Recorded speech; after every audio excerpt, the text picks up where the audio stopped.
The reason we're on strike today, the reason we come out on strike at 10 o'clock was because on the 26th of November, the management of the London Fire Brigade is going to begin the process of sacking every single station-based firefighter in London.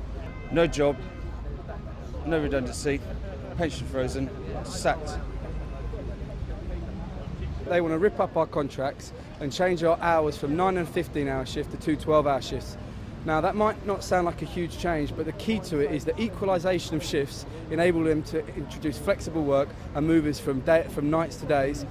That's obviously worse for us as workers who work days, weekends and nights. The idea for any worker that you're going to start work an hour early and finish 2 hours later is going to have implications for your home life. But crucially, what it enabled them to do to the public is it enables them to cut fire cover at night and put the public in danger. They're threatening to sack 5,500 uniformed members of staff and 41 non-uniformed members of staff. We don't think that's acceptable for any employer, let alone an emergency service employer, to threaten change to our contracts of employment, and if we don't accept it, then sack us all. That's just not acceptable. It's a tactic that many employers are now starting to use. I believe in Birmingham currently 26,000 workers are facing the same threat, and across the country council workers are starting to face this. So it's quite a key dispute, I think, in terms of ensuring that not only firefighters but other groups of workers don't suffer the same fate. We've been really backed into a corner. I got my wage slip yesterday and I had a deduction of £351 for taking non-striking industrial action, which was effectively a work to rule. We carried out a lawful trade dispute, we carried out a lawful ballot, and yet our members are now being subjected to cuts in pay when they're still providing the full shift, the full range of duties that they were contracted to do. The changes that they're bringing into our condition of service means that for the public and firefighters, they will change how many people go out, the weight of attack on fires.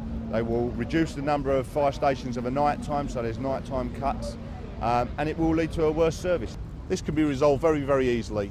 Lift the sackings today and we'll go back into work immediately. That's all they have to do. Lift the sackings and there won't be any strike, there won't be any industrial action in London Fire Brigade.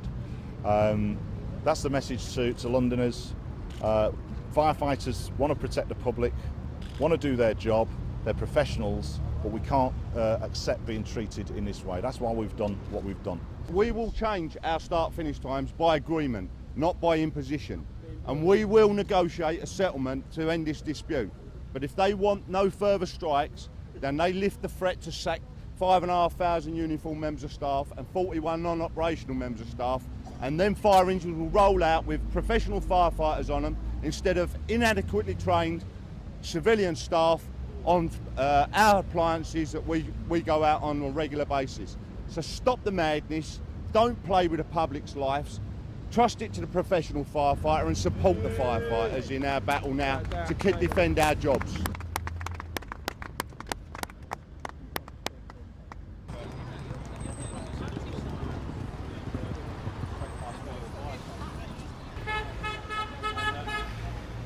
I mean, we're looking for support from members of the public and other unions. Clearly, the RMT have been supportive. There's issues to do with safety, which mean, people cannot be in a position where safety is put at risk. You are obviously at risk if you're deep underground. We urge the public, listen to the people that know the job inside out. That's the professional firefighter, not the people at the top that do it all for the political whims of Mr Coleman or the government.